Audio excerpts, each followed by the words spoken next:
Hey, you guys, and welcome to American Culture. I'd like to formally introduce you to myself, Alicia. Now, I know that some of you have been watching this for a while, maybe even some years. I have some stalkers back there behind the scenes. I know this, but you haven't met me yet. You see, the thing is, today I had somebody, I had to end things with them. Now, don't get me wrong, I don't hate them as a person, and this probably works out to my advantage because, like, you know how like you end things with people, but you don't really like them and care for them. You're kind of just living in the relief and not really going over the lesson. But with this particular person, I love them. I didn't give them a hug. I care for them, but I don't ever want to see you again.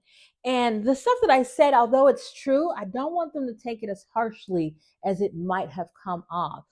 The thing is, there are times when you kind of meet a former version of yourself. And I realized after the fact that I'm talking to myself as well. There's a version of me that had died, the one that was living in fear and insecurities, acting paranoid, like I had something to hide, the whole 9 yards, didn't trust. She was done. That version of me that poured into all these temporary experiences while people are saying, hey, I think God set this up so that we can, like, I don't know, be friends or something. And you're like, get out of here. I've done that. And I told you guys during the course of this journey, I've definitely looked back on some pivotal relationships and realized, nah, they loved me. And I had no idea what that was. I treated them like crap. And it's not always, romantic love. I want to be with you love, but just genuine. God sent me here to grow with you. And that's the thing. I realized that I had the who God created me to be is who you see in front of you, and I hadn't been able to present her for quite some time, like a decade, really.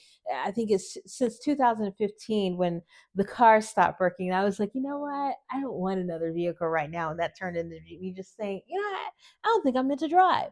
I took that time from not going to the store to have a little bit of an awakening. I used to be this like bubbly, happy person, but then, like interacting with people who kind of like just diminished me, changed that. I had already gone through all of my trauma and stuff like that, but it was really, I'm not gonna lie, dealing with those nurses after nursing school that really just kind of like changed my demeanor, my personality. But in 2015, I kind of woke up from that and started to grow and evolve. And I feel like today was the end. In fact, it was like June of 2015 when all this started. So it's interesting that it's June of 2025 that it would be ending today with that. Like I said, when I was talking to that person, I was also talking to that former version of me. You can't come back here, and where I'm going, you're not going there. Don't get me wrong. I know that I will rethink about myself later on in the future. And like I said to this person, if I see you later, I'll give you a hug. And I have no hard feelings. I don't hate you, but this version of you that I cannot communicate with and enjoy can't come. And I had to recognize that that is the standard now. This the God version of me who Alicia really is. The basic standard is I need to be able to enjoy life and communicate with you. And that means that I need to be able to communication opens is fertile ground for being vulnerable to building hopes and dreams, the whole 9 yards. Without it, you have nothing. So if talking to you is in question, communicating you, figure how am I supposed to ever get to know you? And without knowing you, there's no intimacy there. There's no point. Can't grow. What am I nurturing here? If we can't communicate, what are we trying to grow here? And also just the enjoyment factor. It needs to be free flowing and easy. The people that are closest to you in your space, or the people, anybody in your space, just shouldn't be a stressor like that. Like, this isn't a stressful environment. What we're solution oriented here. So if it's to the point to where I have to be on eggshells wondering how you're perceiving every single action, no thank you. And that's where I was talking, like I said, to my former self, that version of me that did have those insecurities, that was acting fearful and paranoid of everything, that made life, it's just hard to enjoy. I'm always worried about this and that, and money, and where am I going, and and if I do this, and then look, oh my gosh, you guys, it was just a nightmare. I couldn't elevate with that version of me. I wasn't going to let it happen. And like I said, there are times with, like with this person, it's like no matter how good I could be, the friendship was never going to happen. They just weren't going to let it do. And I looked at that and I said, oh my gosh, like I just told you guys, it was me talking to my former version of self. And I'm still having those epiphany moments now.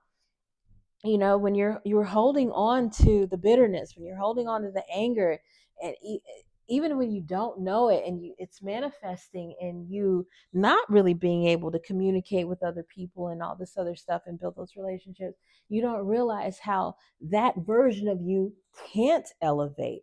That version of you that is, it's bitter, that makes things difficult, that cannot express, that is not open or available to receiving love. You can't you can't elevate, you can't grow with that. There's no amount of nurturing that you're going to be able to pour into the former version of yourself to get a better you today. It just doesn't work out that way. It is what it is. And so I had that kind of epiphany today. I had learned everything that I needed to learn from my former self, and I've always got access to me. The memories are right in here, and if I want them, I can go back and get them. It was 555 on the clock when I said that. Yeah, the memories are in here, and if I really need to go back and nurture my former self, I can do that. But she's got to stay over there, and I've got to continue to elevate and go over here. So yeah, that was my major epiphany moment, and I'm so thankful that it came from you. It couldn't have come from somebody, like I said, that I didn't like, because I wouldn't have learned it. But the fact that I actually like you, it was like, yeah, I just hope that you grow into who God wants you to be. That's it. And then my presence in your life will make sense. I am for you what Ken is for me. I told you the story of Ken. He'll have a chapter in my book, and so will you. Ken really, really loved me. And I had no idea. And I'm not talking about like I want to have sex with you, love. Like as a human being, I want to see you do great. And there's not anything that I wasn't into that he could support and do all. He was just a good human being. And I missed it completely. I am for you what Ken was to me. When you grow up, like seriously, when you start to evolve or get whatever you got going on worked out, you'll fully be able to recognize why I came into your life. A lot of you guys out there will get why you experience people. Some of you, I hope, will understand why you linger around so much. I know you're out there. I can see you. So yeah, you guys, I have definitely risen into the former version of what I was like right after I got out of college, and I was good and I can do anything. I moved halfway across the country simply because I'm back to that. So yeah, I'm taking myself to sacred. I'm actually taking myself to the nail place, because when I had this conversation, it was like I woke up and I was like, did I just like come up from the water? It's crazy. That's what it felt like. If I could liken it to a vision, it's like coming out of the river and gasping for air. And the first thing I said was, we got to go get our nails done.